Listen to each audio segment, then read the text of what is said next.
Okay वाला बच्चाओ, तो हवे छे कार्यक्षमता सेनी उष्मायंत्र।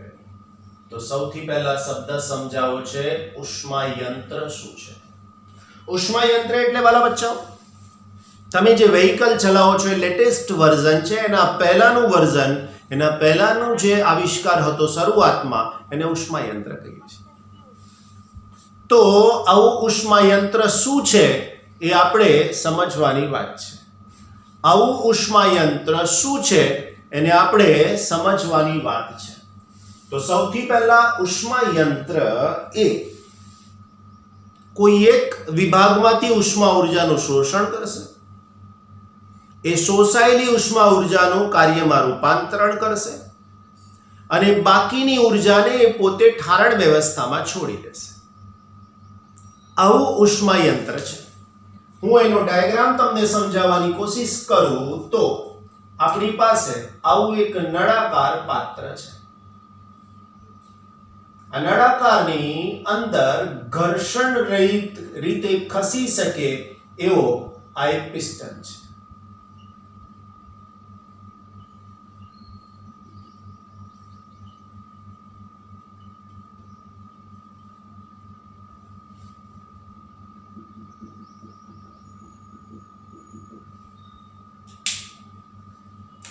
આની સાથે એક વ્હીલ પુલી ગરગડીને જોડી દીધી છે।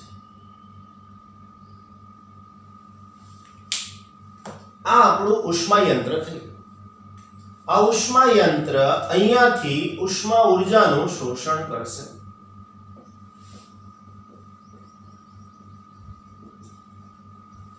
તો ઉષ્માયંત્ર શું છે? તો કે એક અવાહક નળાકાર જેની દિવાલો અવાહક છે, પિસ્ટન ઘર્ષણ રહિત રીતે ખસી શકે એમ છે, આની અંદર જે તે વાયુ ભરેલો છે, ઉષ્મા પ્રાપ્તિ સ્થાનમાંથી તે ઉષ્મા ઉર્જાનું શોષણ કરશે, આનું તાપમાન ઊંચું છે એવું આપણે કહી શકીએ છીએ। હવે આમાંથી ઉષ્મા ઉર્જાનું શોષણ થયું, બરાબર છે, અહીંયાથી ઉષ્મા ઉર્જાનું શોષણ થયું, તો હવે શું થઈ શકશે? તો આ ઉષ્મા ઉર્જાનું જે શોષણ થાય છે એના માટે અહીંયાથી જે ઉષ્મા ઉર્જાનું શોષણ થાય છે એ આની અંદરનો વાયુ એ ઉષ્મા ઉર્જા મેળવે છે, બરાબર? આની અંદરનો વાયુ એ ઉષ્મા ઉર્જા મેળવે છે। એના કારણે આ પિસ્ટન કઈ બાજુ ખસે છે? તો કે પિસ્ટન ખસે છે ઉપર તરફ, બરાબર? આ પિસ્ટન ખસે છે ઉપર તરફ। એક જ મિનિટ વાલા બચ્ચાઓ ચાલુ રાખજો।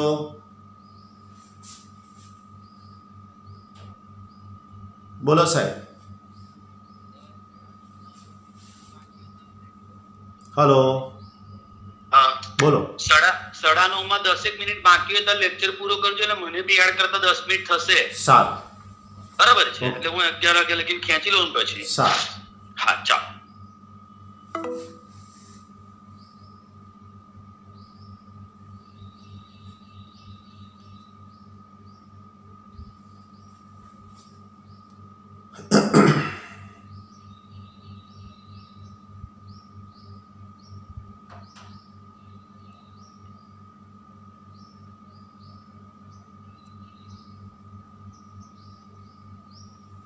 ઓકે,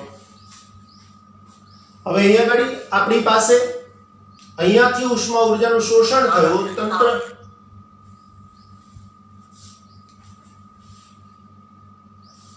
અહીંયાથી ઉષ્મા ઉર્જાનું શોષણ થયું, તંત્રે ઉષ્મા ઉર્જાનું શોષણ કર્યું અને અહીંયા આ વાયુને ઉષ્મા ઉર્જા મળી। એના કારણે આ પિસ્ટન ઉપર તરફ ખસ્યો, એની સાથે જોડાયેલો વ્હીલ આટલું અડધું ફરશે। હવે આમાંથી ઉષ્મા ઉર્જા બહાર કાઢી નાખવામાં આવે, નીચે ઠારણ વ્યવસ્થામાં છોડી દેવામાં આવે, તો આ વ્હીલ પાછું નીચે આવશે। જ્યારે આ પિસ્ટન નીચે આવશે ત્યારે જોઈ શકો છો આવી પ્રક્રિયા થાય। પિસ્ટન ઉપર જાય તો અહીંયાનું જે વ્હીલ જોડેલું છે એ આવું થઈ શકશે, ફરશે, રાઈટ? એના પછી આ નીચે આવશે એટલે આવું થઈ શકશે। તો આવી પ્રક્રિયા સાદા ઉષ્માયંત્રની અંદર થાય છે એવું કહી શકાય। તો આના માટે જરૂરી શું છે? તો આના માટે જરૂરી છે આપણી પાસે ઊંચા તાપમાન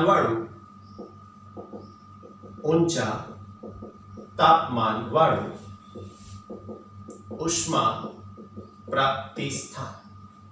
બરાબર છે, જેની સાથે ઉષ્મા ઉર્જા, જેમાં ઉષ્મા ઉર્જા Q1 છે, નીચા તાપમાનવાળી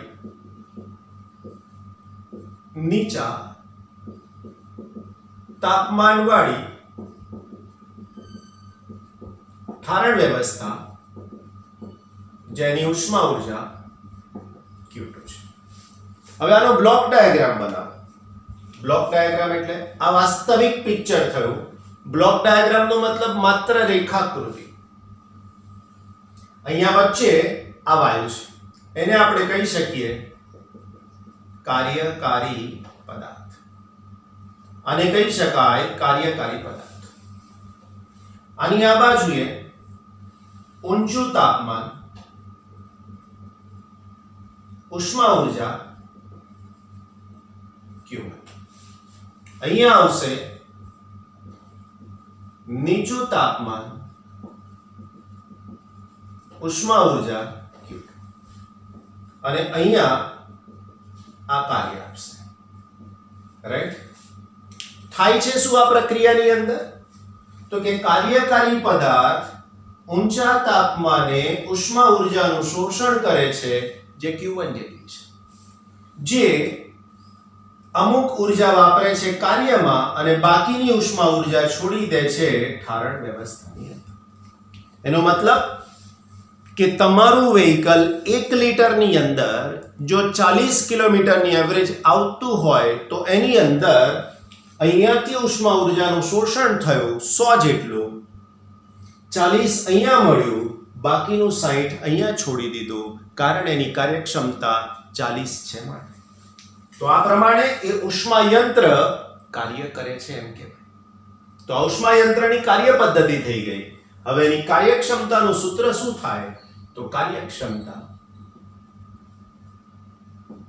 n વડે દર્શાવીએ છીએ. તમે તમારા પર્સન્ટેજ જે રીતે શોધો છો સેમ મેથડ અહીંયા આવવાની છે. તમારા પર્સન્ટેજ જે રીતે શોધો છો સેમ મેથડ અહીંયા આવવાની છે. કાર્યક્ષમતાનું સૂત્ર થઈ શકશે કે કાર્યક્ષમતા બરાબર થયેલ ચોખ્ખું કાર્ય ના છેદમાં શોષાયેલ ઉષ્મા ઉર્જા. તો n ઇઝ ઇક્વલ ટુ, વાલા મિત્રો, થયેલું ચોખ્ખું કાર્ય, બાળકો ચોખ્ખું કાર્યનો મતલબ W, જે અહીંયા મળ્યું છે, ના છેદમાં શોષાયેલ ઉષ્મા ઉર્જા, જેને હું કહીશ Q1 Q2, સોરી Q1, શોષાયેલી ઉષ્મા ઉર્જા, જેને હું કહીશ Q1. હવે આ W કેટલા થાય? W કેટલા થાય? મેં તમને એક્ઝામ્પલ આપ્યું. આ 100 છે, આ 40 છે અને આ 60 છે. તો મારી પાસે આ 40 જવાબ આવ્યો કેવી રીતે? તો કે 100 ઓછા 60. 100 એ Q1 છે, 60 એ Q2 છે. તો W ની જગ્યાએ તમે મૂકી શકો છો Q1 Q2 ના છેદમાં Q. લખી શકો છો જ્યાં W is equal to Q1 Q2 છે. તો હવે કાર્યક્ષમતાનું સૂત્ર n is equal to Q1 ના છેદમાં Q1 Q2 ના છેદમાં Q1. તો જવાબ થઈ શકશે n is equal to 1 Q2 by Q. તો આ પ્રમાણે તમને એનો આન્સર મળી જશે. કરેક્ટ? તો આ પ્રમાણે કાર્યક્ષમતાનું સૂત્ર થયું. આ કાર્યક્ષમતા ક્યારેય 100% ના હોય. આ કાર્યક્ષમતા ક્યારેય 100% ના હોય. કારણ શું છે? તો લખી શકીએ અહીં n ઇઝ ઇક્વલ ટુ 1 શક્ય નથી. કેમ શક્ય નથી? અથવા તો n ઇઝ ઇક્વલ ટુ 1 મેળવવા શું કરવું જોઈએ? તો કે Q2 that is equal to 0 થવું જોઈએ, or Q1 is equal to infinite થવું જોઈએ. Q2 ની વેલ્યુ 0 થવી જોઈએ તો જ 1 થાય. Q1 ની વેલ્યુ ઇન્ફાઇનાઇટ થવી જોઈએ તો જ આની કિંમત 1 થાય. એનો મતલબ તંત્ર અહીંયા કોઈ ઉષ્મા ઉર્જા છોડે જ નહીં. ક્યાંથી ચાલે? બધું જ કાર્યમાં રૂપાંતરણ ના થાય. અથવા તો આને અહીંથી મેળવાતી ઉષ્મા ઉર્જા અનંત હોય. ભાઈ અનંત મેળવવા માટે પદાર્થ પણ અનંત એવો તાપમાન વાળો જોઈએ. હવે વેહિકલમાં અનંત તાપમાન વાળો પદાર્થ મૂકો તો એ વેહિકલ ચલાવવાના કેવી રીતે? એ બધી મુશ્કેલી છે. એટલે આની અંદર ક્યારેય કાર્યક્ષમતા શક્ય નથી. કેટલી? તો કે 100%. ઉષ્માયંત્ર જેવું બીજું શબ્દ છે હીટ પંપ. આ હીટ પંપનું બીજું નામ રેફ્રિજરેટર.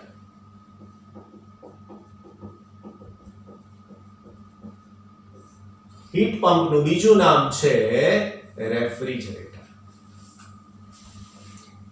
ઉષ્મા એન્જિન કરતા રેફ્રિજરેટર ઊંધું કામ કરે છે. તમારા ઘરમાં ફ્રીજ હોય, એસી હોય, એ આનું એક્ઝામ્પલ છે. ફ્રીજ શું કરે? તો કે એની અંદર મૂકેલા નીચા તાપમાનવાળા પદાર્થમાંથી ઉષ્મા ઉર્જાનું શોષણ કરે અને ઊંચા તાપમાને એને છોડી દે. આવો બ્લોક ડાયાગ્રામ જો એનો બતાવું તો બધું જ એનું એ જ રહેશે. ધ્યાન રાખજો. કાર્યકારી પદાર્થ અહીંયા આવશે નીચું તાપમાન, અહીંયા આવશે ઊંચું તાપમાન અને અહીંયા આવશે કાર્ય. તમને ખબર છે પ્રમાણે જો પાવર કટ ઓફ થઈ જાય, ઇલેક્ટ્રિસિટી ના હોય તો રેફ્રિજરેટર કાર્ય કરશે નહીં, એસી કામ નહીં કરે. આના કરતા ઊંધું છે. આમાં કાર્ય મળે છે. બધી આ તીરની નિશાની સાથેની વાત આવવાની છે. નીચા તાપમાનેથી ઉષ્મા ઉર્જાનું શોષણ થાય છે Q2 જેટલું. તંત્ર પર કાર્ય થયું. તીરની નિશાની જોજો. આ બંનેનું થઈ અને તાપમાન ઊંચું હોય ત્યાં ઉષ્મા ઉર્જાનું ઉત્સર્જન થયું. તંત્ર નીચા તાપમાનેથી ઉષ્મા ઉર્જાનું શોષણ કરે છે, એના માટે કાર્ય કરવું પડે છે અને આ બેના સરવાળા જેટલી ઉર્જા ઊંચા તાપમાને છોડી દેવામાં આવે છે. એસી નો ઇન્ડોર યુનિટ અને આઉટડોર યુનિટ તમે જોઈ શકો છો. અંદર ઠંડક છે પણ બહાર એટલી જ ગરમી આપે છે. રેફ્રિજરેટરમાં પણ એવું છે. જેટલી ઠંડક અંદર છે એટલી જ ગરમી એની પાછળના ભાગમાં બહારના વિસ્તારમાં છે. એટલા માટે જ રેફ્રિજરેટરને દિવાલને અડકીને મૂકવાની ના પાડે છે. કમસે કમ 6 ઇંચ જગ્યા જોઈએ. જેટલી સ્પેસ વધારે એટલી એ ઉષ્મા ઉર્જા જલ્દી છોડી દેશે તો કામ સારું થઈ શકશે. જેમ આની કાર્યક્ષમતા છે એમ એનો પરફોર્મન્સ ગુણાંક છે. આ પરફોર્મન્સ ગુણાંક એને નોર્મલી આપણે આલ્ફા વડે દર્શાવીએ તો આના કરતા એનું સૂત્ર ઊંધું છે. Q2 ના છેદમાં W. હવે આના ઉપરથી જો હું સૂત્ર લખું તો અહીંયા લખી શકાય કે Q1 is equal to આ બેનો સરવાળો W plus Q2. જો મારે Q2 ની કિંમત મૂકવાની હોય તો Q2 is equal to Q1 minus W તમે મૂકી શકો છો. તો આ પ્રમાણે એનો પરફોર્મન્સ ગુણાંક તમે વ્યાખ્યાયિત કરી શકો છો. બરાબર ધ્યાન રાખજો. જેમ ઉષ્મા યંત્ર માટે કાર્યક્ષમતા 100% શક્ય નથી, એનો મતલબ કે આનું મૂલ્ય 1 થી વધારે ના મળે, એમ અહીંયા હીટ પંપમાં આલ્ફાનું મૂલ્ય 1 કરતા વધારે મળે પણ અનંત ના મળે. આની કિંમત 1 કરતા વધારે મળે પણ અનંત મળે નહીં, એવું ધ્યાન રાખજો. કરેક્ટ?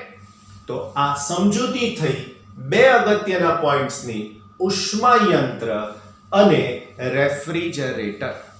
ઉષ્મા યંત્ર આપણને કાર્ય આપે છે, રેફ્રિજરેટરમાં આપણે કાર્ય કરવું પડે છે.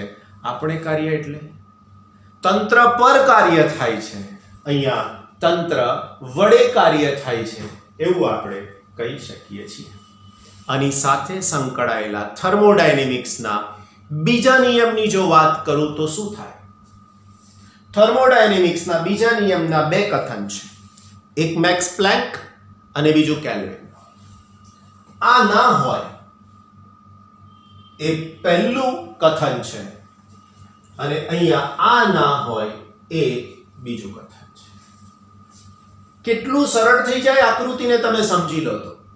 એવું કોઈ જ ઉષ્મા એન્જિન બનાવવું શક્ય નથી જે ઊંચા તાપમાને ઉષ્મા ઉર્જાનું શોષણ કરી અને તેનું બધું જ રૂપાંતરણ કાર્યમાં કરે.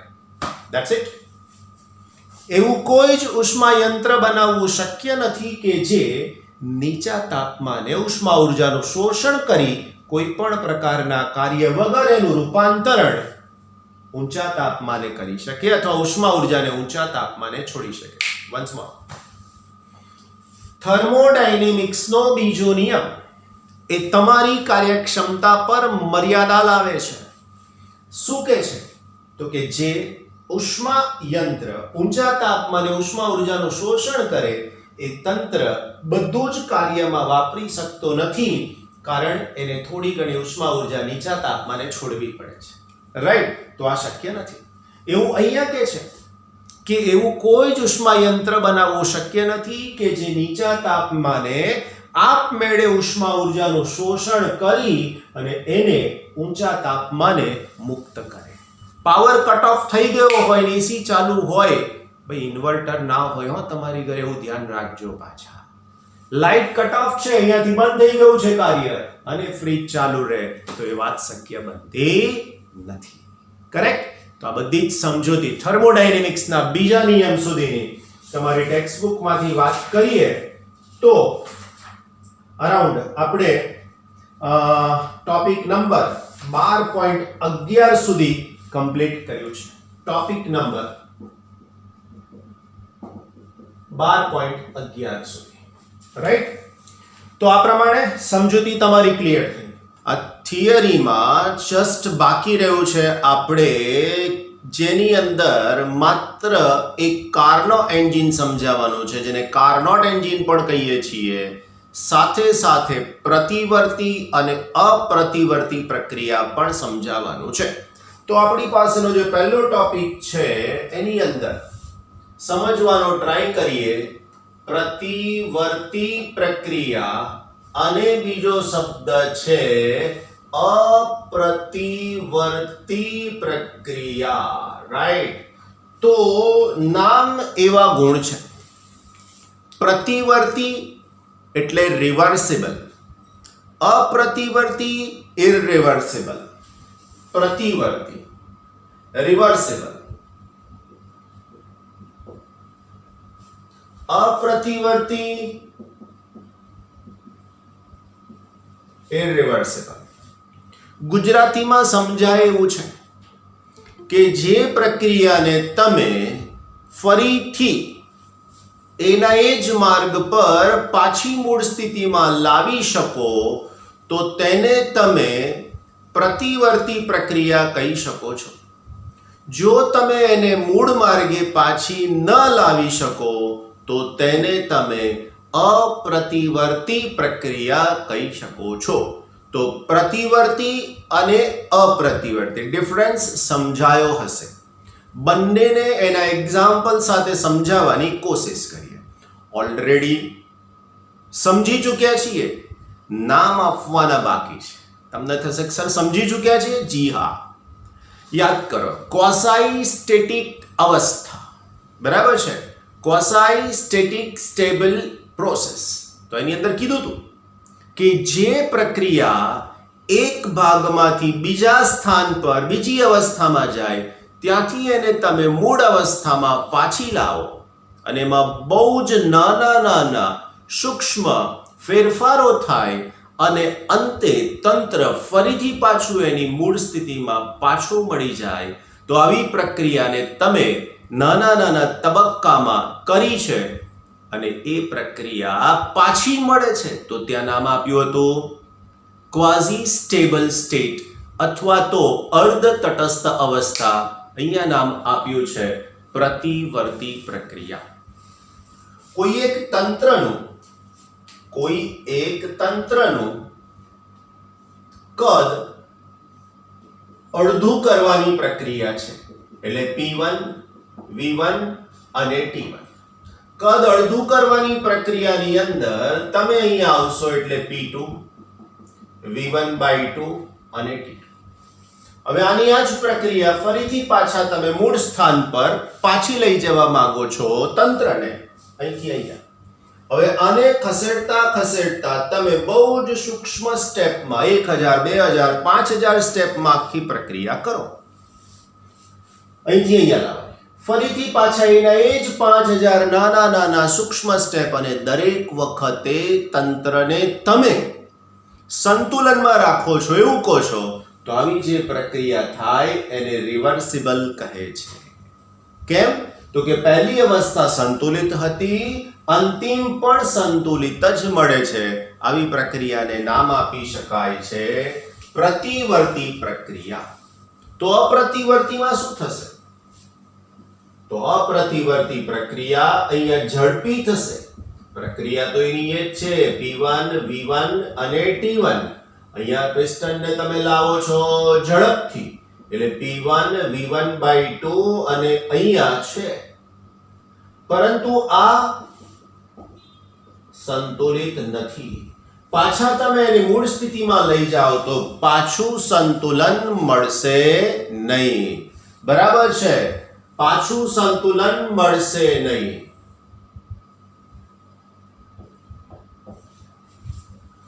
પાછું સંતુલન મળશે નહીં.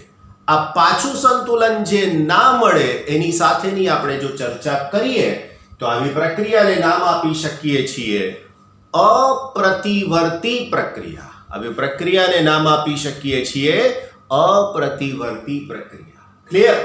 તો આની સાથેની વાત આપણે કરી લેવાની છે કે પ્રતિવર્તી કોને કહેવાય અને અપ્રતિવર્તી પ્રક્રિયા કોને કહી શકાશે. બીજું, પ્રતિવર્તી પ્રક્રિયા, આ પહેલો મુદ્દો હતો. બીજો મુદ્દો, એટલે પહેલા મુદ્દામાં આકૃતિ નહીં દોરવાની બચ્ચા પાડી, પહેલા મુદ્દામાં જસ્ટ સમજાવવાનું. જો પ્રક્રિયાને એક સંતુલિત અવસ્થામાંથી શરૂ કરી તબક્કાવાર સૂક્ષ્મ અને દરેક સંતુલિત અવસ્થામાંથી તેને બીજી અવસ્થામાં લઈ જઈએ, અંતે તંત્ર ફરીથી પાછું જો મૂળ અવસ્થામાં પાછું મળે, બીજી અવસ્થા પછી પાછું એની એ જ પદ્ધતિથી મેળવવામાં આવે અને તંત્ર પાછું મૂળ સંતુલિત અવસ્થામાં મળે તો એને પ્રતિવર્તી કહેવાય. તંત્રને એક સ્થિતિમાંથી શરૂ કરી બીજી સ્થિતિમાં લઈ જાઓ અને ફરીથી પાછું જો એને મૂળ અવસ્થામાં પાછું ન મેળવી શકાય તો આવી પ્રક્રિયાને નામ આપીએ છીએ અપ્રતિવર્તી પ્રક્રિયા. કરેક્ટ? ઓકે. પ્રતિવર્તી પ્રક્રિયા આદર્શ છે. આવી પ્રક્રિયા આદર્શ છે અને અપ્રતિવર્તી પ્રક્રિયા આદર્શ નથી. નંબર 3, વિશ્વમાં આવી કોઈ જ પ્રક્રિયા શક્ય નથી. કેમ? આદર્શ છે ભાઈ. એક આદર્શ વિદ્યાર્થીના લક્ષણો કેવા હોય? Is it in you? તમારામાં છે તો તમે આદર્શ છો, નથી તો તમે આમાં આવો. એનો મતલબ વિશ્વમાં બનતી બધી જ પ્રક્રિયા અપ્રતિવર્તી છે. આનું તમે કોઈ એક્ઝામ્પલ ન આપી શકો. આદર્શ છે, આમાં તમારે જે લખવા હોય એ એક્ઝામ્પલ આવી શકે. રાઈટ? આની અંદર તમારે જે લખવા હોય બધા જ એક્ઝામ્પલ આવી શકે. જેમ કે નંબર 1, લોખંડનું કટાવવું. નંબર 2, લોખંડનું કટાવવું. નંબર 2, વૃદ્ધત્વ આવવું. નંબર 3, ખડકોનું ઘસાવવું. આ બધી પ્રક્રિયાઓ છે એની અંદર અપ્રતિવર્તીપણું છે. ધોરણ 12માં ભણો છો તમે અત્યારે કે 11માં? તો કે સર 11માં. ઓકે. તમારાથી એમાંથી એકડો કાઢીને પહેલા ધોરણમાં જવાય ખરું? તો કે જવાય ખરું પણ ભણવા બેસાય નહીં. જવાય ખરું પણ ભણવા બેસાય નહીં. રાઈટ? શક્ય નથી. ભણવા ના બેસી શકાય. અને જો ભણવા બેસો તો ત્યાંની પલટન તમને બૂમો પાડી અને બહાર રવાના કરે. મેળામાં કોઈક નવું આવી ગયું છે, સારા કોઈક નવું આવી ગયું છે એને કાઢો. રાઈટ? એનો મતલબ કે તમારું બાળપણ તમને પાછું મળી શકે નહીં. હા, તમે ચાહો તો એની અંદર તમારું સરસ મજાનું રિઝલ્ટ છે ને એને રિપીટ કરી શકો છો. ફરીથી સરસ મજાનું રિઝલ્ટ કે જે તે જમાનાની અંદર તમને A+ ગ્રેડ મળતો તો યાદ છે, એની અંદર 99% યાદ છે. રાઈટ? એ 99% A+ ગ્રેડ જો તમે ચાહો તો રિપીટ કરી શકો એમ છો. ફરીથી ચાહો તો જ, બાકી નહીં એમ. રાઈટ? તો આ બધી પ્રક્રિયાઓ પ્રતિવર્તી અને અપ્રતિવર્તીને સમજાવવામાં તમને મદદ કરે છે. રાઈટ? ના, છેલ્લી વાત કરી રહ્યા છીએ આપણે જેમાં કાર્નોટ એન્જિન સમજાવવાનું છે. છેલ્લી પ્રક્રિયા કાર્નોટ એન્જિન. પ્રક્રિયા નથી, આ એક એન્જિન બનાવ્યું છે. આદર્શ એન્જિન છે. એન્જિન બનાવ્યું છે અને તે એક આદર્શ એન્જિન છે. ઘણીવાર એને કારનો પણ કહે છે. અહીંયા કાર્નોટ એન્જિન એવો શબ્દ છે. બહુ સરળ સ્ટેપમાં આપણે એને સમજાવવાના છીએ. આખી થિયરીને હું 3 રીતે સમજાવીશ. નંબર 1 આકૃતિની સાથે, નંબર 2 ગ્રાફની સાથે અને નંબર 3 સૂત્રની સાથે. આ બધાનું કોમ્બિનેશન એટલે કાર્નોટ એન્જિન. સૌથી પહેલા કાર્નો એન્જિન એવું વિચાર્યું કે પ્રતિવર્તી પ્રક્રિયા 100% તો શક્ય છે નહીં, પણ જો હું આજુબાજુની કન્ડિશન એક એવી મૂકું કે જેના કારણે મને બધું જ આદર્શ મળે, 100% શક્ય બને, તો શું હું એને આદર્શ પ્રક્રિયા ગણી શકું કે કેમ? તો એવું સમજાવવા માટે થઈ અને કાર્નોટ સાડીએ એની અંદર એવી એક પ્રક્રિયા વિચારી કે જેની અંદર ટોટલ 4 સ્ટેપ, 4 પ્રક્રિયા હોય. આવી 4 પ્રક્રિયાની અંદર એવું એમણે વિચાર્યું કે 2 સમતાપી હોય, 2 સમોષ્મી પ્રક્રિયા હોય. એકમાં સમતાપી રીતે વધારો થાય અને બીજામાં સમતાપી રીતે ઘટાડો થાય કદમાં. એવું જ સમોષ્મી રીતે કદ વધે ને સમોષ્મી રીતે કદ ઘટે.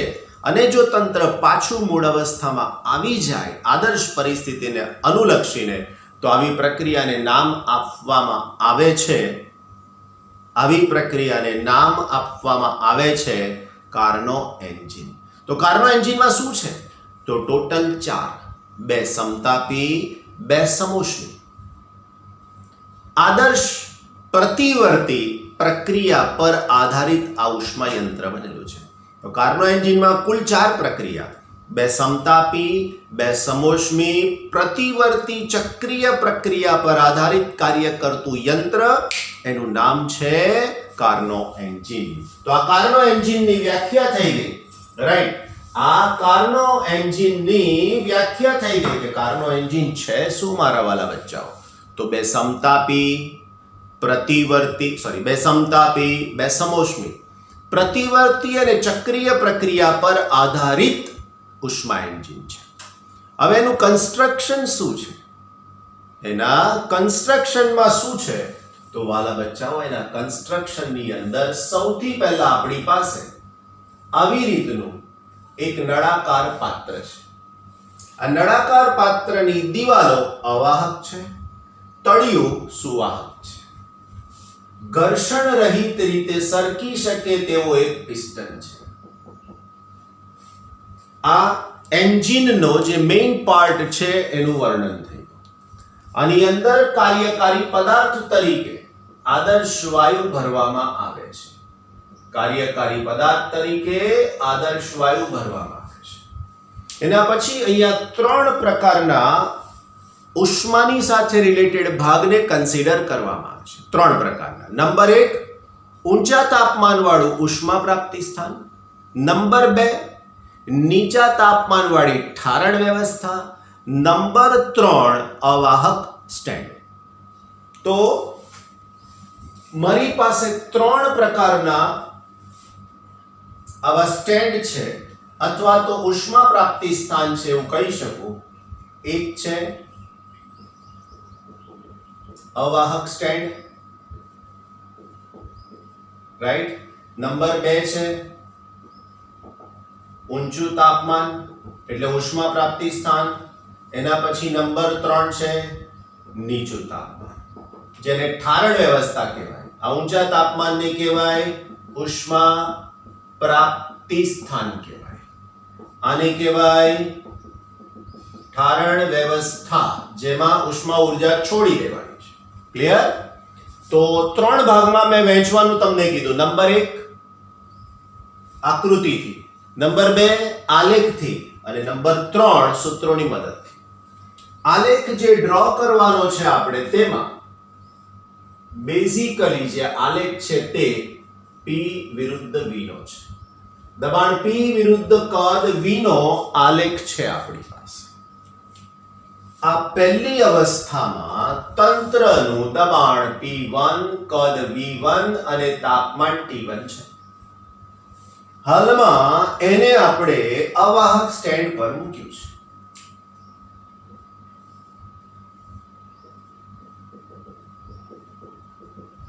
રાઈટ? અવાહક સ્ટેન્ડ પર મૂક્યું છે એટલે ઉષ્મા ઉર્જા અંદર પણ નહીં જાય અને અંદરની ઉષ્મા ઉર્જા બહાર પણ નહીં આવે. આ એક આદર્શ આઈડિયલ કન્ડિશન છે.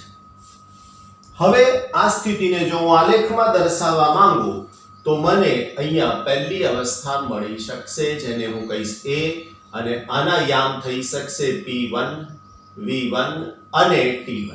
આપણી પાસે P વિરુદ્ધ V જ છે એટલે તાપમાનને ખાલી લઈ લેવાનું, કશું કરવાનું નહીં. કરેક્ટ? ફાઇન. હવે આ એન્જિનના 4 તબક્કા છે. એન્જિનના 4 તબક્કા છે. ફર્સ્ટ, પહેલા તબક્કાની અંદર આ એન્જિનને આપણે ઊંચા તાપમાનના સંપર્કમાં લાવીએ છીએ.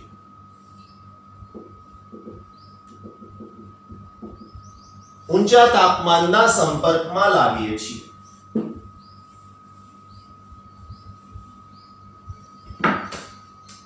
પહેલી સ્થિતિ, તબક્કો 1. હવે નેચરલ છે જો તમે આને ઊંચા તાપમાનના સંપર્કમાં લાવો તો શું થાય? તો આ જે પહેલી અવસ્થામાં રહેલો પિસ્ટન હતો, અહીંયા જે વાયુ હતો, કાર્યકારી પદાર્થ, એ પોતે આમાંથી ઉષ્મા ઉર્જાનું શોષણ કરશે. હવે યાદ કરો, કીધું તું ઉષ્મા ઉર્જાનું શોષણ કરે અને આ પિસ્ટન અહીંયાનો અહીંયા જ રહે તો એના કદમાં કોઈ ફેરફાર ના થયો તો આનું તાપમાન અવશ્ય વધવું જોઈએ. પણ જો આ કદ વધતું જાય તો ઉષ્મા ઉર્જા અંદર દાખલ થઈ, કદ વધ્યું તો તાપમાન અચળ રહેશે. અને જો તાપમાન અચળ રહેતું હોય તો મારી પાસે આ બીજી અવસ્થા મને મળી શકશે. અહીંયા બરાબર છે, મને આ બીજી અવસ્થા મળી શકશે. હવે આ જે બીજી અવસ્થા મને અહીંયા મળી છે એની અંદર તમે જોઈ શકો છો કે આનું તાપમાન, ધારો કે ઊંચું તાપમાન મેં T1 રાખ્યું છે. રાઈટ? ઊંચું તાપમાન T1 રાખ્યું છે તો અહીંયા શું થશે? તો અહીંયા યામ થશે P2, V2 અને T2. P2, V2 અને તાપમાન બદલાયું નથી એટલે T1 થશે.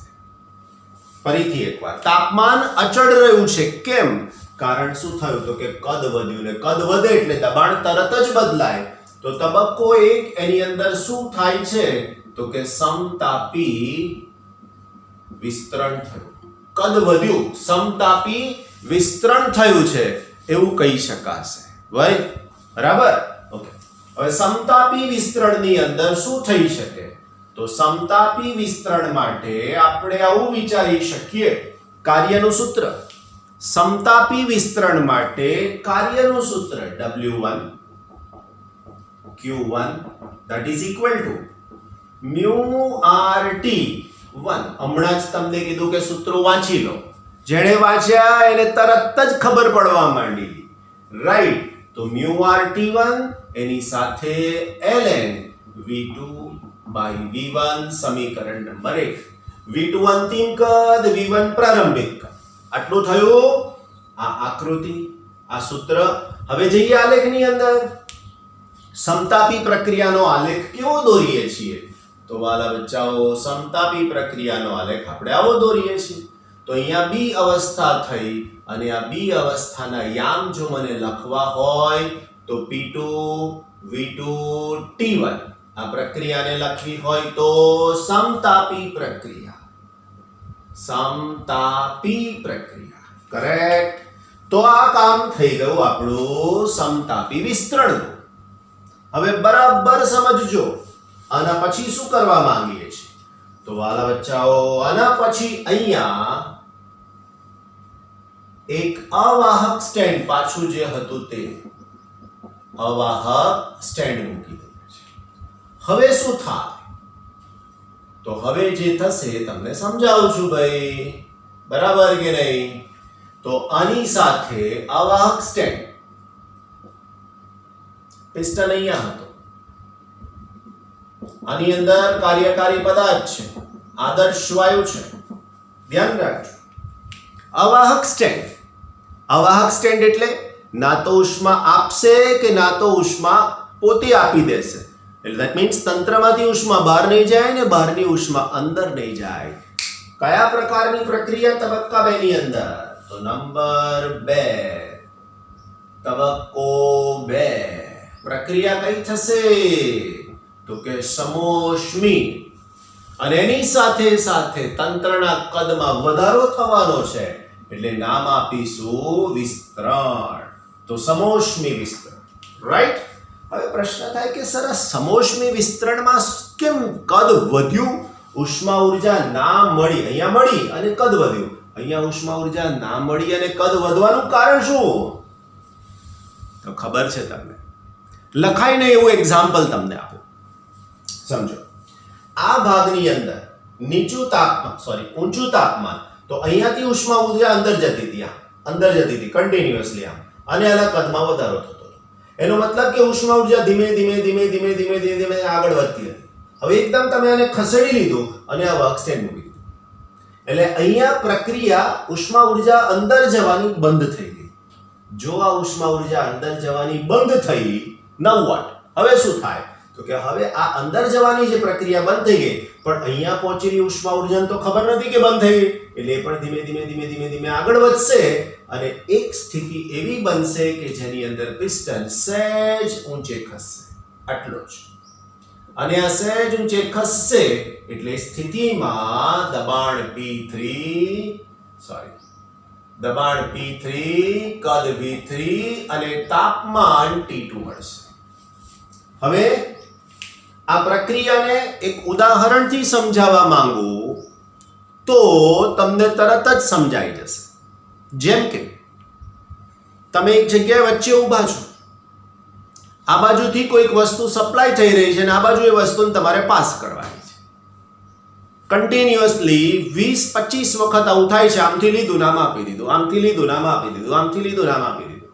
હવે અહીંથી આપવાનું બંધ કરી દેવામાં આવે છે. નંબર 1 ને તમે વચ્ચે ઊભા છો, ભલે આપવાનું બંધ કરી દે છતાંય તમારી નજર આમથી ક્યાં જશે? આમ, રાઈટ? મતલબ શું? આવ્યું નથી કોઈક વસ્તુ જે મોકલાવાનું છે તે, અને છતાં તમારું ધ્યાન ગયું, એટલે તમને ખબર નથી. એના જેવું અહીંયા થયું. અહીંયાના અણુઓને ખબર છે કે ઉષ્મા ઉર્જા, પણ વચ્ચેના અણુઓને તો ખબર નથી ઉષ્મા ઉર્જા બંધ થઈ ગઈ છે, એટલે પોતે આગળ આપશે, એટલે આ સહેજ ખસશે. પહેલા જેટલું નથી ખસતું, જોઈ લીધું. હવે ઉષ્મા ઉર્જા મેળવ્યા વગર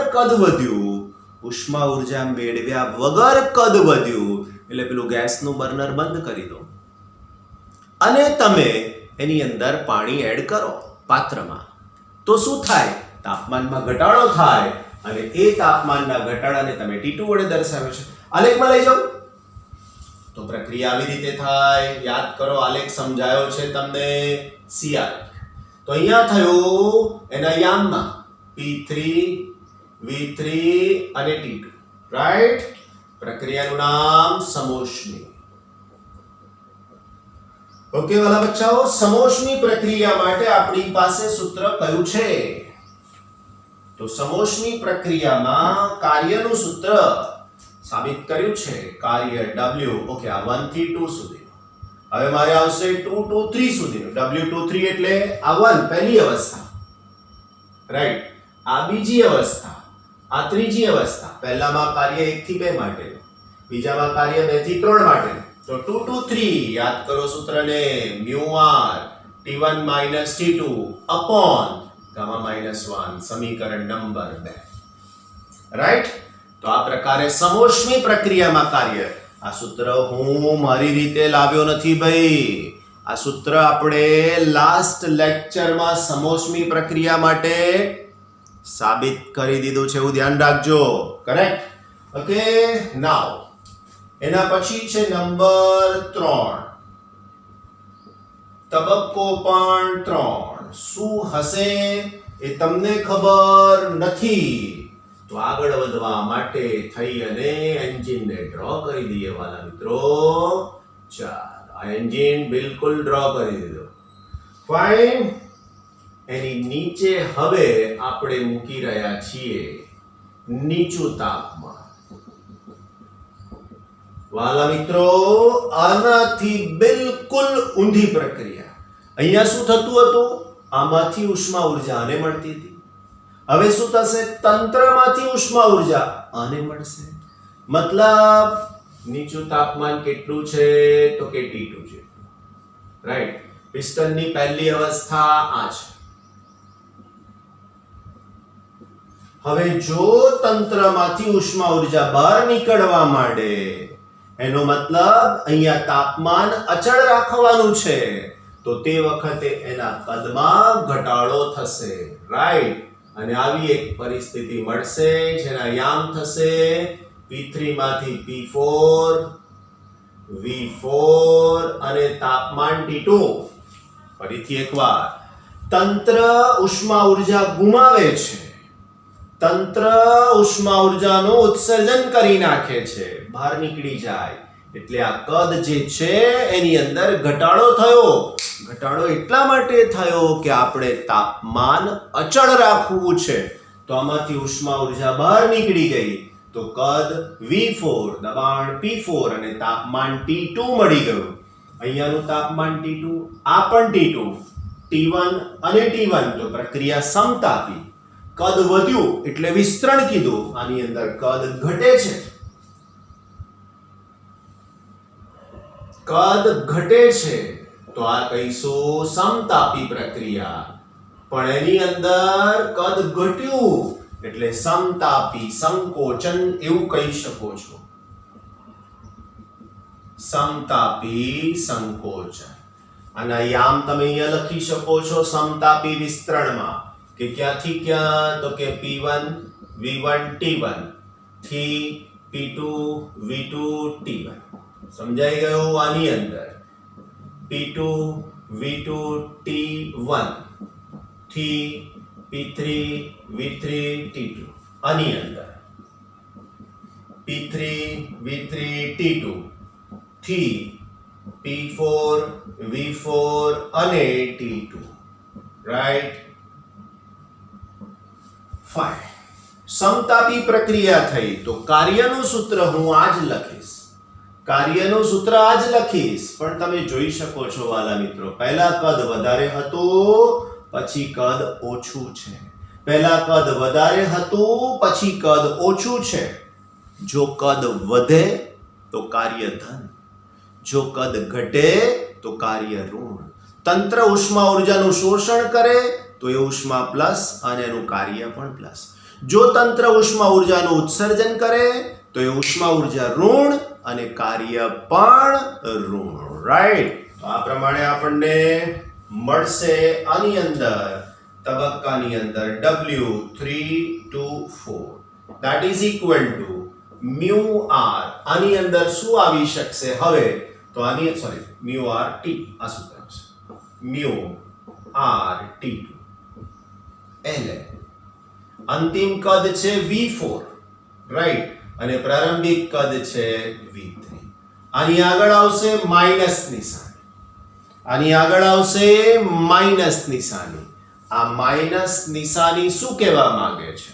આ માઈનસ નિશાની વાલા બચ્ચાઓ એટલું જ કહેવા માંગે છે, ઋણ નિશાની એટલું જ કહેવા માંગે છે કે કદમાં ઘટાડો થયો માટે કાર્ય ઋણ થયું.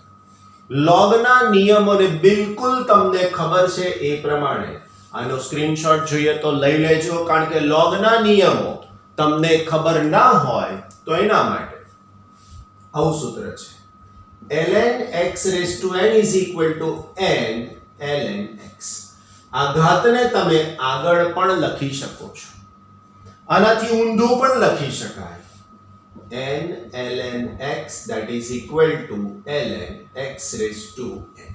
બંને છે એક જ.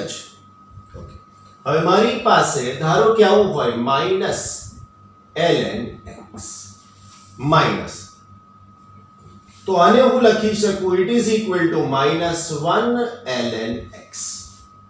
હવે આ -1 ઉપર જાય તો અહીંયા થઈ જાય ln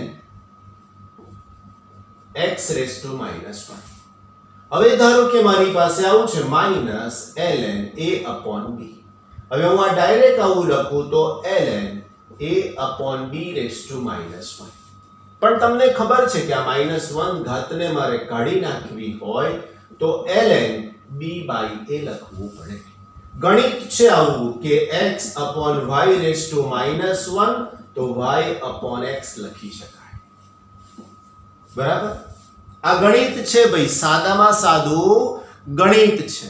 ક્લિયર? અને આ સાદામાં સાદા ગણિતની સાથે આ સંકળાયેલી બાબત છે. ક્લિયર? ઓકે, બહુ સરસ. જોઈએ તો તમે તમારો ફોટો પાડી શકો છો. રાઈટ? સ્ક્રીનશોટ લઈ લેજો ભાઈ ઝડપથી. Okay, fine. ચાલો, એના પછીની આગળની વાત, એનો મતલબ ક્યારે હું ડાયરેક્ટ લખવા માંગુ તો શું થાય? તો શું થઈ શકશે? mu r t2 ln v3 by v4. Correct? It is equal to mu r t ln v3 by v4. Clear? તો આ પ્રમાણે આની સાથેનો જવાબ આપણને મળી શકશે. ક્લિયર? બહુ સરસ. સમીકરણ નંબર 3. નાઉ તબક્કો 3 પતી ગયો. હવે આપણી પાસે લાસ્ટ એન્ડ ફાઇનલ, તમારી જેમ ફૂલ એન્ડ ફાઇનલ. આ ફૂલ એન્ડ ફાઇનલ માં છેલ્લે ક્યાં મૂકશો લા આ તંત્રને? તો છેલ્લે પાછું આપણે એને ક્યાં મૂકીશું? તો જુઓ, અવાહક સ્ટેન્ડ ઊંચું તાપમાન, અવાહક સ્ટેન્ડ નીચું તાપમાન, તો શું આવવું જોઈએ? અવાહક સ્ટેન્ડ. રાઈટ? વાલા મારા મિત્રો, અહીંયા થઈ ગયું આ અવાહક સ્ટેન્ડ. જેવું આમાં અહીંયા કદ વધ્યું એવું આની અંદર કદ ઘટશે મારા વાલા મિત્રો. કેમ? ઉષ્મા ઊર્જા મેળવ્યા વગર કદ ઘટે છે.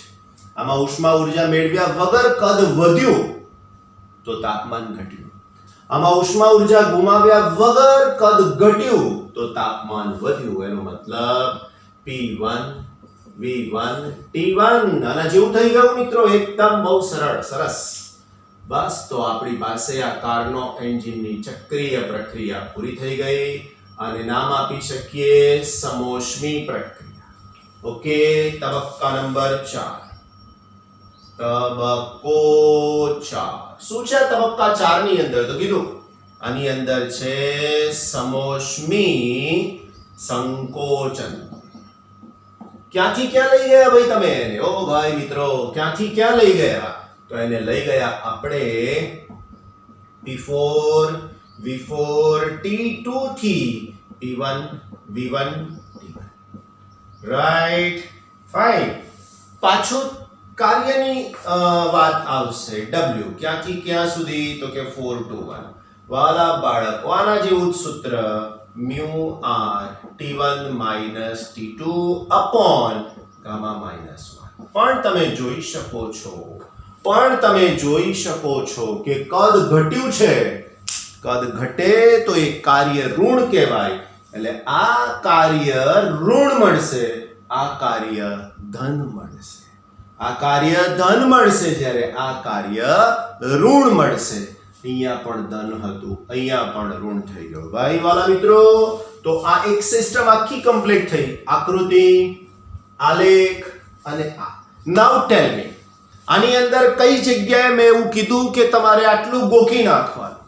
ક્યાંય નહીં. કોઈ જગ્યાએ એવી એક શબ્દ આવ્યો કે તમારે આ ગોખી નાખવું પડે આની અંદર? ક્યાંય કોઈ જગ્યાએ નોટ એટ ઓલ. બધા સૂત્રો જે સાબિત કરેલા છે એનો જ ઉપયોગ કર્યો છે. ગણિતના કેટલાક નિયમોને પણ સમજ્યા છીએ. આલેખ પરથી અહીંયા, આકૃતિ પરથી આલેખમાં, એટલે આખી ચેન સસ્ટેન થાય છે, ગોઠવાય છે. રાઈટ? અને આને જ તમારે ફોલો કરવાનું છે. ફાઇન. હવે આપણો આશય આની અંદર કુલ કાર્ય શોધવાનો છે. તો આની અંદર કુલ કાર્ય W is equal to, બહુ સરળ છે. કુલ કાર્ય તમે કેટલા કાર્ય શોધ્યા? 4. 1 2 3 અને 4. કરેક્ટ? તો હવે એ કાર્યની અંદર શું લખી શકું તો કે W1 to 2 plus W2 to 3 plus W3 to 4 plus W4 to 1 correct. પણ આ બે કાર્યોમાં સોરી અહીંયા અને અહીંયા મારે નિશાની મૂકવી પડે વાલા મારા મિત્રો માઈનસ. કેમ માઈનસ? કારણ ખબર છે તમને કે કાર્ય કેવું છે? ઋણ છે અને આ કાર્ય પણ ઋણ છે. કરેક્ટ. તો આપણે આની સાથે માઈનસ નિશાની પણ મૂકી દીધી છે.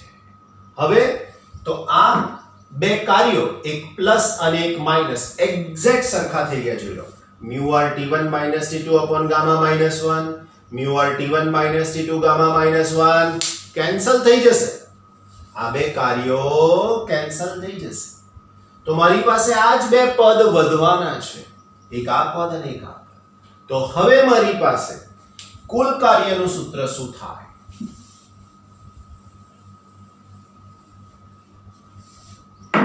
બચ્ચા મારા કાર્યનું સૂત્ર થઈ શકશે કાર્ય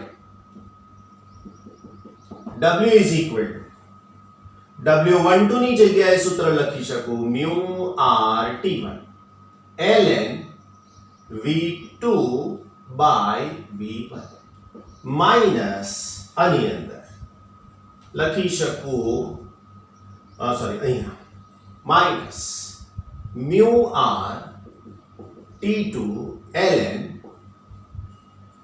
v3 by v4 બરાબર. એક તંત્ર વડે કાર્ય થયું, બીજું તંત્ર પર કાર્ય થયું, માઈનસ લીધું છે, ધ્યાન રાખજો. બરાબર ને? ફાઇન. હવે આપણે કાર્યક્ષમતાનું સૂત્ર જોઈએ છે 1 2 3 3 ફરીવાર આવી ગયું ભાઈ. અહીંયા નંબર 4 અને નંબર 5. હવે મારે કાર્યક્ષમતાનું સૂત્ર જોઈએ છે. તો ઉષ્મા એન્જિન માટે કાર્યક્ષમતા ઉષ્મા એન્જિન માટે કાર્યક્ષમતા n is equal to 1 minus q2 by q1 that is equal to 1 minus q2 by q1. તો q2 નું સૂત્ર શું છે?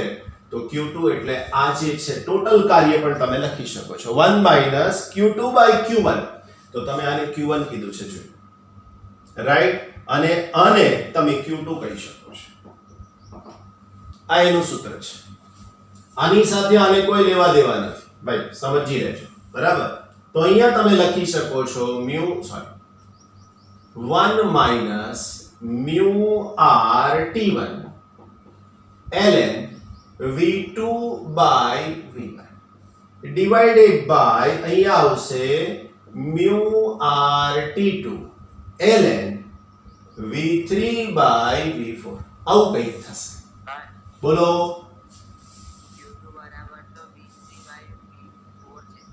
આ રહ્યું v3 by v4. છેલ્લે સમજાઈ દઈશ બધે. ઓકે. આની અંદર આપણને આ મળ્યું કાર્યક્ષમતાનું સૂત્ર. ઓકે. હવે આ mu r અને mu r કેન્સલ થઈ જશે.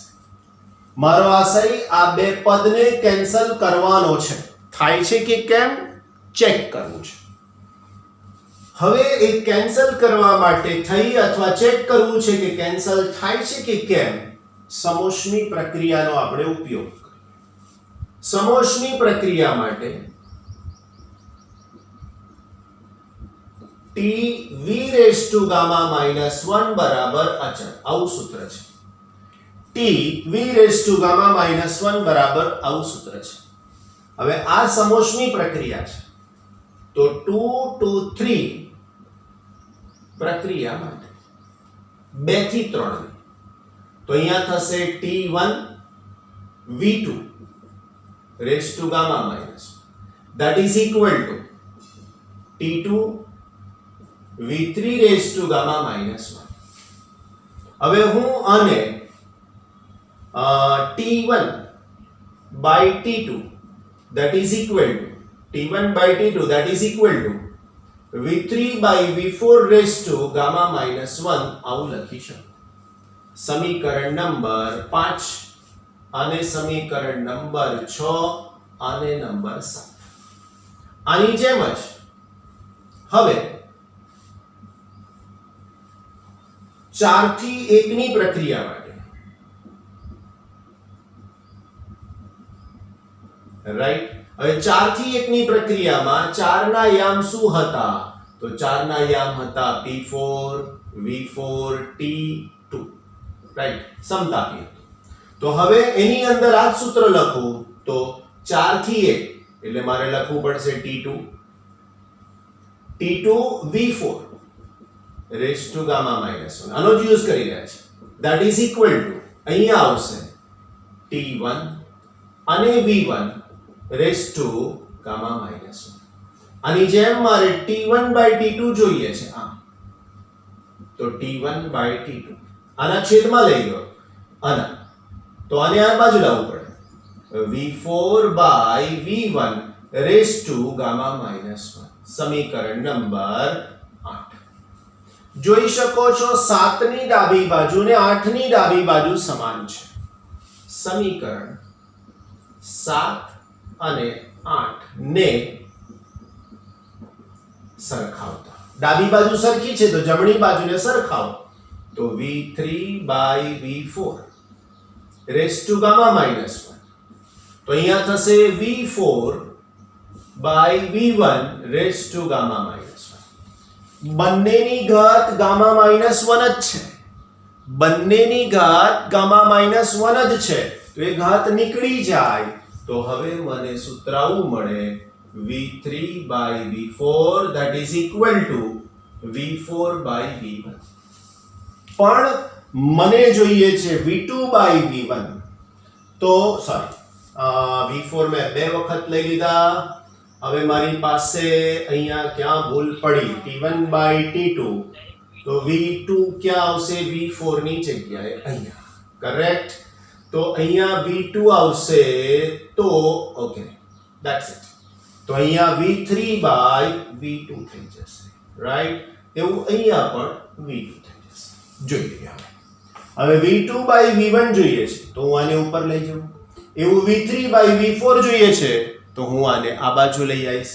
મતલબ થયો આની અંદર કે માટે v2 by v1 it is equal to v3 by v4 ને સમીકરણ 6 માં ઉપયોગમાં લેતા.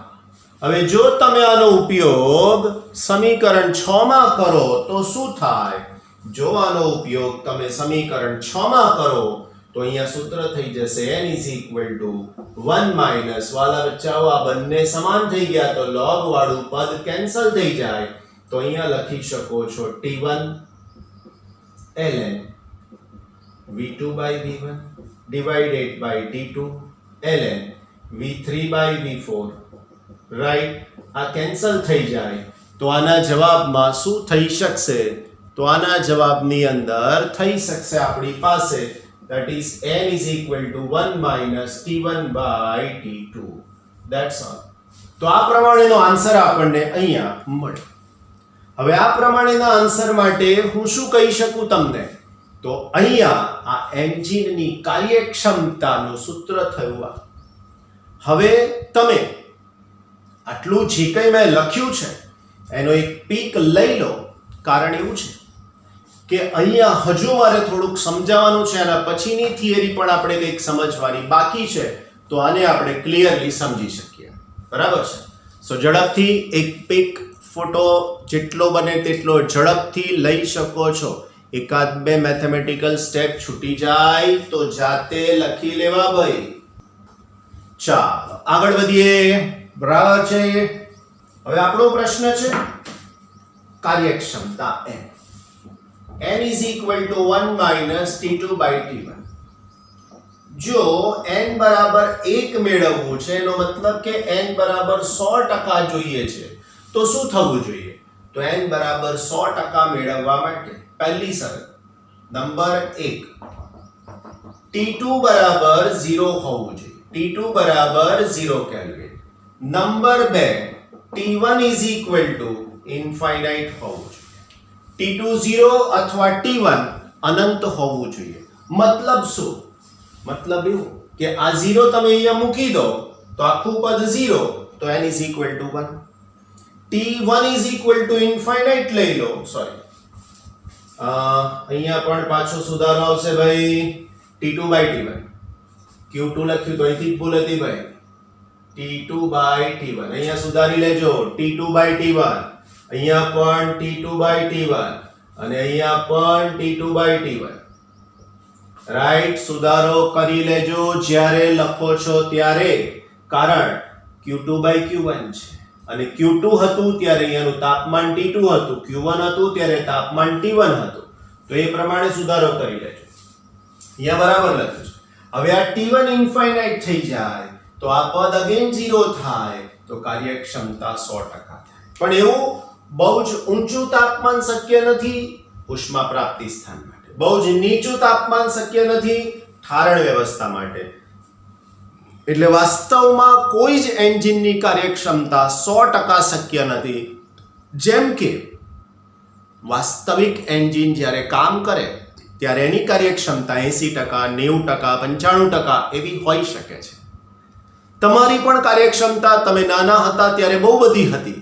રીઝન પણ તમને ખબર છે, માત્ર 2 જ કામ હતા, રમવું અને ભણવું. ઊંઘવું, ખાવું, આ તો બધું રૂટીન પ્રક્રિયાનો ભાગ છે. અત્યારે 3 કામ થઈ ગયા. રમવાનું બંધ થઈ ગયું પણ રમવાનું ચાલુ છે, પણ કાર્યક્રમ ભણવાનો બહુ ઓછો થઈ ગયો છે. સમજી શકો છો, કાર્યક્ષમતા 100% તો છે જ નહીં. કેટલા ટકામાં ચાલો છો એ તમને ખબર છે, કેટલા ટકામાં ચાલો છો એ તમને ખબર છે. આ 100% કાર્યક્ષમતા તમારું ભૂતકાળ યાદ કરો. ગણિતમાં 100 માંથી 100, વિજ્ઞાનમાં 100 માંથી 100, ઇવન કેટલાક બાળકોને તો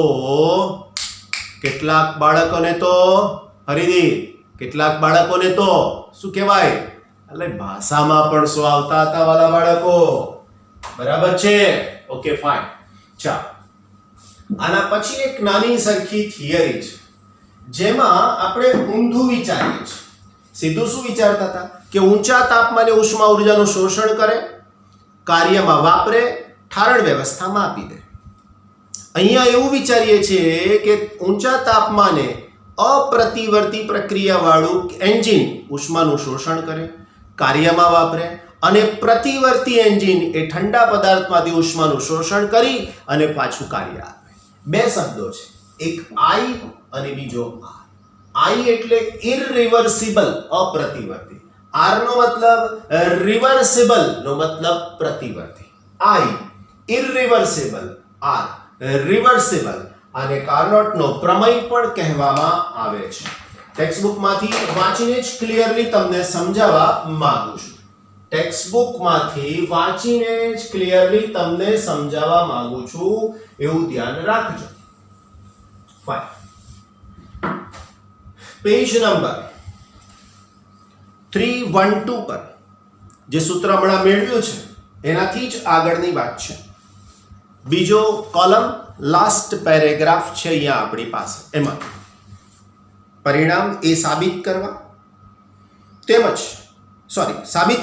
તે જ ઉષ્મા પ્રાપ્તિ સ્થાન ગરમ પરિસર અને ઠારણ વ્યવસ્થા સિંક ઠંડુ પરિસર વચ્ચે કાર્ય કરતું પ્રતિવર્તી કાર્નોટ એન્જિન R એટલે રિવર્સિબલ અને અપ્રતિવર્તી એન્જિન I વિચારો. કાર્નોટ એન્જિન R અને અપ્રતિવર્તી એન્જિન I વિચારો. આપણે I અને R ને એવી રીતે જોડીએ છીએ કે I હીટ એન્જિન તરીકે વર્તે અને R રેફ્રિજરેટર તરીકે વર્તે. કામ ઊંધું સોંપ્યું. પ્રતિવર્તી એન્જિનને ઉષ્મા યંત્ર કહેવાય, અપ્રતિવર્તી વાળાને હીટ પંપ કહેવાય, રેફ્રિજરેટર કહેવાય. અહીંયા કામ ઊંધું સોંપ્યું. અંડરલાઈન કરજો આ વાક્યને. શું કીધું?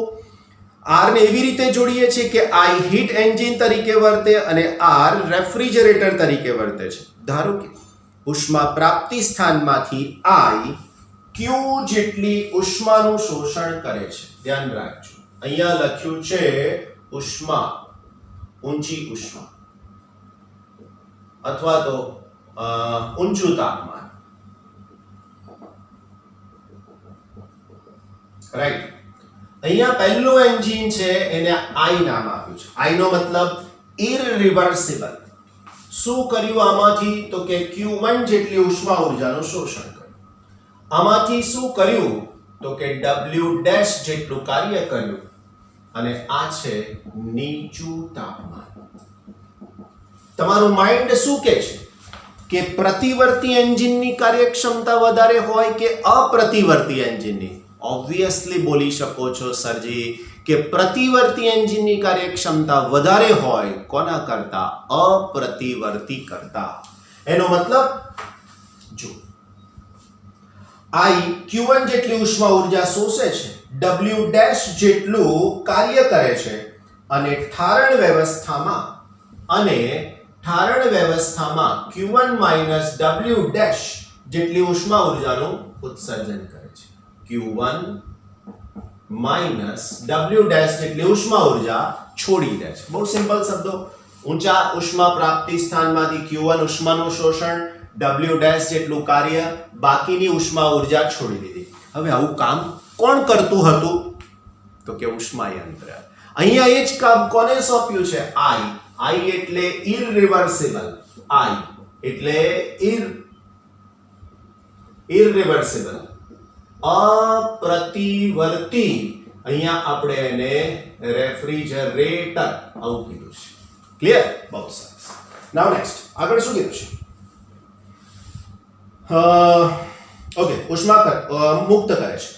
આપણે એવી ગોઠવણી કરીએ કે ઠારણ વ્યવસ્થામાંથી Q2 ઉષ્મા લઈ, આમાંથી કેટલી ઉષ્મા ઉર્જા લેવાની વાત છે? Q2, Q1 minus W dash આટલી ઉષ્મા ઉર્જા લઈ, અહીંયા W કીધું છો, ધ્યાન રાખજો. ઉષ્મા ઉર્જા લઈ W is equal to, સૂત્ર લખ્યું છે, W is equal to Q1 minus Q2. કેમ આવું? કારણ કે આ રિવર્સિબલ છે. રિવર્સિબલ એટલે ઉષ્મા એન્જિન છે. જરૂરી કાર્ય તેના પર થવા દઈ R તેટલી જ ઉષ્મા Q1 ઉષ્મા પ્રાપ્તિ સ્થાનને પાછી આપે છે. મતલબ શું થયું? તો અહીંયા Q1 ઉષ્મા પાછી આપી, અહીંયા W1 જેટલું કાર્ય કર્યું છે એવું કહેવાય છે. W જેટલું, W1 ને ઊંધું થઈ ગયું બિલકુલ. રાઈટ. તો Q1 જેટલી W is equal to Q1 minus Q2 જેટલું જરૂરી કાર્ય થવા દઈ R તેટલી જ ઉષ્મા Q1 ઉષ્મા પ્રાપ્તિ સ્થાનને પાછી આપે છે. હવે ધારો કે NR, R એટલે રિવર્સિબલ, લેસ ધેન NI છે. NR લેસ ધેન NI છે. ભાઈ આ શક્ય છે? NR એટલે કોની કાર્યક્ષમતા? NR એટલે રિવર્સિબલ એન્જિનની કાર્યક્ષમતા. NI નો મતલબ ઇરરિવર્સિબલ, ગુજરાતી અપ્રતિવર્તી એન્જિનની કાર્યક્ષમતા. ખરેખર રિવર્સિબલ ની વધારે હોય કોના કરતા? ઇરરિવર્સિબલ કરતા. એટલે કે જો R એન્જિન તરીકે કાર્ય કરવાનું હોય તો તે I કરતા ઓછું કાર્ય આપશે, જેથી આપેલ Q1 માટે W less than W dash, W less than W dash, W less than W dash જે કાર્ય મળ્યું એના કરતા ઓછા કાર્ય વડે વધારે કાર્યક્ષમતા મળશે એવું કંઈક કહેવા માંગે છે.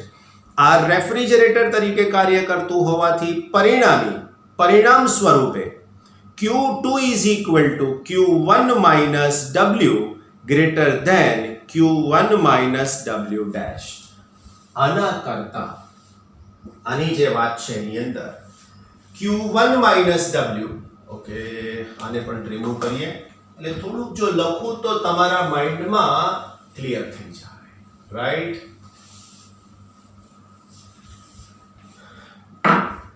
જો આને છોડેલી ઉષ્મા આને લીધેલી ઉષ્મા બંને સમાન છે એવું કીધું છે. આને છોડી દીધેલી ઉષ્મા એને પણ Q2 કીધું છે અને આને મેળવેલી ઉષ્મા એને પણ Q2 કીધું છે. પણ કહેવા એવું માંગે છે કે Q1 minus W is greater than Q1 minus W dash. આ વધારે અને આ ઓછું એવું થાય નહીં. આ 100 આપે તો આ 100 જ લઈ શકે, પણ આની અંદર એનાથી વધારે શક્યતા નથી એવું કહી શકાય છે. એનાથી વધારે શક્યતા નથી એવું કહી શકાય છે. કરેક્ટ. તો ઉષ્મા મેળવશે ને તેટલું જ કાર્ય એક ચક્ર દરમિયાન આમ બધું મળીને ઉષ્મા પ્રાપ્તિ સ્થાન કે બીજે ક્યાંય પણ ફેરફાર વગર IR નું જોડેલ તંત્ર ઠંડા પરિસરમાંથી Q1 minus W minus Q1 minus W dash is equal to W minus W dash ઉષ્મા મેળવશે. આ એણે મેળવી છે એટલે Q1 minus W minus Q1 minus W dash, Q1 minus W minus Q1 plus W dash આ cancel થઈ જાય તો આનો મતલબ થઈ જાય W dash minus W. Right. તો W ડેશ માઇનસ W ઉષ્મા મેળવશે ને તેટલું જ કાર્ય એક ચક્ર દરમિયાન આપશે. આ સ્પષ્ટપણે કેલ્વિન પ્લાન્કના કથન મુજબ થર્મોડાયનેમિક્સના બીજા નિયમનું ઉલ્લંઘન છે. એટલે ઓછી ઉષ્મા ઉર્જા મેળવીને વધારે કાર્ય આપે એ શક્ય નથી. આથી એવું વિધાન કે Ni is greater than Nr, Ni અને Ni is greater than Nr. આ ઓછું છે એનો મતલબ કે આ વધારે છે, તો આ વધારે છે અને આ ઓછું છે. આ વિધાન ખોટું છે. કોઈ પણ એન્જિનની કાર્યક્ષમતા કાર્નોટ એન્જિનથી વધારે ના હોઈ શકે. આવું કેમ? તો ભાઈ આદર્શ છે. કાર્નોટ એન્જિન એક આદર્શ પ્રક્રિયા છે એટલા માટે એવું કહી શકાય. આવું જ એક બીજું વિધાન કરી શકાય જે દર્શાવે છે કે એક ચોક્કસ પદાર્થનો ઉપયોગ કરતું પ્રતિવર્તી એન્જિન, એક ચોક્કસ પદાર્થનો ઉપયોગ કરતું પ્રતિવર્તી એન્જિન બીજા પદાર્થનો ઉપયોગ કરતા એન્જિન કરતા વધુ કાર્યક્ષમ ના હોઈ શકે. એટલે પ્રતિવર્તી એન્જિનની કાર્યક્ષમતા વધારે હોય, અપ્રતિવર્તી એન્જિનની કાર્યક્ષમતા વધારે ના હોઈ શકે. દ્વારા દર્શાવેલી કાર્નોટ એન્જિનની મહત્તમ કાર્યક્ષમતા કાર્નોટ ચક્રની પ્રક્રિયાઓ કરતા તંત્રની પ્રકૃતિથી સ્વતંત્ર હોય છે. તંત્રની પ્રકૃતિ એની અંદર કયો વાયુ ભરેલો છે ખાસ કરીને તેનાથી સ્વતંત્ર હોય છે. આમ કાર્નોટ એન્જિનની કાર્યક્ષમતા n ની ગણતરીમાં આદર્શ વાયુને તંત્ર તરીકે લેવામાં આપણે બરાબર સાબિત થયા છીએ.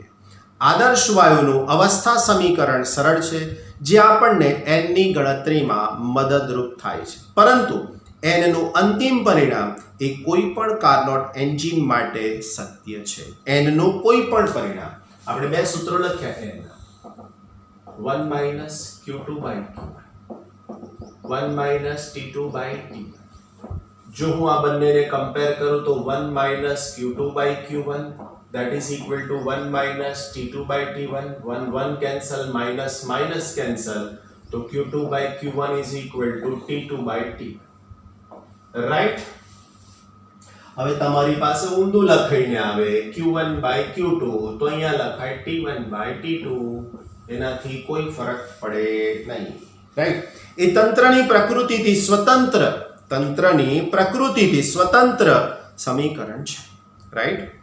અહીંયા Q1 અને Q2 અનુક્રમે કાર્નોટ એન્જિનમાં સમતાપી રીતે શોષાયેલી અને મુક્ત થયેલી ઉષ્મા છે. સમતાપી રીતે શોષાયેલી અને મુક્ત થયેલી ઉષ્મા છે. આથી સમીકરણ 12.33 નો ઉપયોગ સાચા સાર્વત્રિક થર્મોડાયનેમિક તાપમાન માપક્રમ કે જે કાર્નોટ ચક્રમાં ઉપયોગ કરેલ તંત્રના ચોક્કસ ગુણધર્મોથી સ્વતંત્ર હોય તેને વ્યાખ્યાયિત કરવા માટે થઈ શકે છે. અલબત્ત કાર્યકારી પદાર્થ તરીકે આદર્શ વાયુ હોય તો આ સાર્વત્રિક તાપમાન એ 12.11 માં દર્શાવેલ આદર્શ વાયુના તાપમાન જેટલું જ હોય છે. ક્લિયર? Okay, fine.